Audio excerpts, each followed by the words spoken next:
Assalamualaikum warahmatullahi wabarakatuh. Halo kawan-kawan. Oke, kali ini kita akan bahas lagi nih menuju Pilpres 2024. Sebab ada yang menarik kawan-kawan. Jadi itu ketika kemudian Anies Baswedan ditanya perihal program untuk memajukan olahraga jika kelak menjadi presiden, jawaban Anies saya pikir sangat cerdas itu. Bagaimana jawabannya? Coba kita ulas di sini.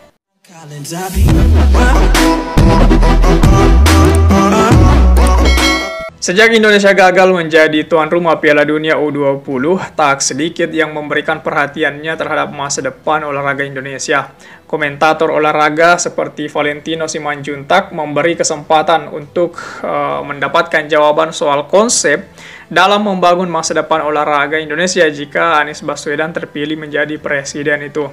Menjawab itu, Anies mengatakan bahwa pemerintah tidak selamanya memiliki jawaban atas semua problem itu, termasuk problem olahraga itu.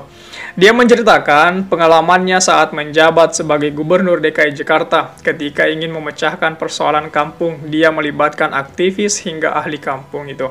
Dia menekankan pentingnya saling bertukar pikiran dengan pihak-pihak yang memiliki pengetahuan lebih terkait bidang tersebut. Begitupun soal olahraga, menurut Anies ada 4 hal yang harus menjadi terobosan. Di antaranya apa yang mesti diluruskan, apa yang harus dikoreksi, apa yang harus dihentikan, dan apa hal baru yang akan dikerjakan. Seperti itu konsep Anies Baswedan untuk memajukan setiap sektor-sektor, khususnya sektor olahraga ketika kemudian nantinya menjadi Presiden Republik Indonesia. Nah, saya pikir hal seperti ini penting untuk kita lihat kawan-kawan. Bagaimana kemudian gagasan atau ide-ide yang ditawarkan oleh calon presiden seperti Anies Baswedan ini. Karena kita tahu bahwa baru Anies Baswedan yang memenuhi presidensial threshold itu. Karena didukung oleh ketiga partai dari Nasdem, Demokrat, dan PKS. Dari gabungan itu sudah melebihi ambang batas pencalonan presiden itu. Nah, makanya akhir-akhir ini saya selalu melihat perkembangan Anies Baswedan. Nah, yang baru-baru ini perkembangan tentang olahraga. Karena kita tahu bahwasanya tidak lama ini Indonesia gagal dalam menjadi tuan rumah Piala Dunia U20. Jelas ini menjadi pukulan telak. Makanya ketika kemudian Valentino Simanjuntak diberi kesempatan untuk bertemu dengan Pak Anies memberikan jawaban secerdas ini itu. 4 poin penting yang harus dilihat dari jawaban Anies, dari ide-ide Pak Anies ini adalah itu yang sekali lagi saya ulang, hal yang harus menjadi terobosan diantaranya apa yang mesti diluruskan, apa yang harus dikoreksi, apa yang harus dihentikan, dan apa yang akan hal baru yang perlu kita kerjakan. Jadi 4 ide itu, 4 gagasan itu menurut saya sesuatu atau jawaban yang cerdas. Jawaban sekali lagi bahwasanya ini karakternya Anies yang memang selalu memberikan jawaban-jawaban yang notabene-nya sangat aman itu. Ya, tanpa mengkritik siapapun, tanpa menjatuhkan siapapun, dia menjawab dengan sangat elegan dan sangat bijak. Saya pikir seperti itu kawan-kawan.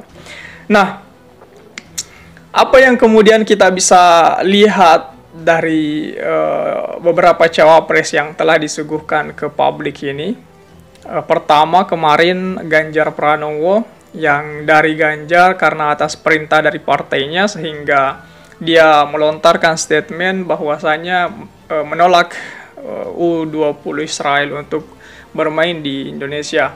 Nah, akibat komentar itu, akibat argumen itu, sehingga kemudian menjadi cikal bakal sehingga U20 atau Piala Dunia U20 tidak terselenggara di Indonesia, tidak terlaksana di Indonesia.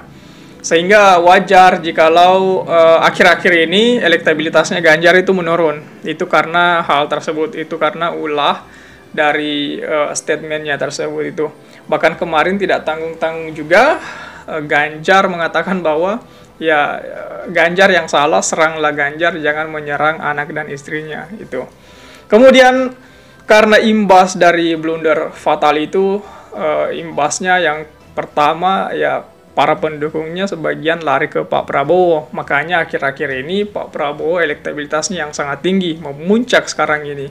Bahkan ada yang bilang kalau Pilpres diadakan sekarang ya Prabowo itu bakalan all in itu. Karena beberapa banyak pendukungnya Ganjar itu beralih ke Pak Prabowo. Begitu juga ke Anies Baswedan. Sebab Anies Baswedan memiliki elektabilitas tertinggi yang kedua saat ini, di bawah Pak Prabowo, kemudian jauh meninggalkan Ganjar.